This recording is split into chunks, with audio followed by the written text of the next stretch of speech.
Hi అందరికీ, welcome to my YouTube channel. ఈరోజు నేను చూపిస్తుంది కల్వరి టెంపుల్ లోపల ఫ్రేమ్స్ అవి సేల్ చేస్తారు కదండి, అవి చూపిస్తున్నాను. చూడండి, చిన్న ఫ్రేమ్స్ నుంచి మనకి 2000, 3000 వరకు వెళ్ళే ఫ్రేమ్స్ కూడా ఉన్నాయి.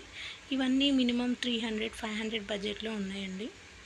నేనైతే ఎక్కువ దేవుని ఫోటో ఉన్నదానికన్నా కూడా క్రాస్ కానీ, వాగ్దానం ఉండి, జెరూసలేం ఫొటోస్, చిన్నపిల్లల ఫొటోస్ అలా ఉన్నవి ప్రిఫర్ చేస్తాను. ఎందుకంటే జీసస్ని చూసిన వాళ్ళు ఎవరు బతికి లేరు కదా. మనం ఏదో దేవుడి ఫోటోని ఎవరో ఒకళ్ళ రూపంలో మనుషులం అలాగే పుట్టాం కాబట్టి పెట్టుకుంటున్నాము. బట్ ఎగ్జాక్ట్ దేవుడు ఇలానే ఉంటారని ఏం లేదు. జస్ట్ అది ఒక కైండ్ ఆఫ్ వెలుగు. ఆ వెలుగునే మనం లైఫ్లో రావడం కోసం దేవుడు అని పిలుస్తాం. అంతే తప్ప నేను ఫొటోస్ని అయితే ప్రిఫర్ చేయను. మీ చాయిస్ ఫొటోస్ని ప్రిఫర్ చేయడం అయితే ఫొటోస్ కూడా ఉన్నాయి, ట్రై చేయండి.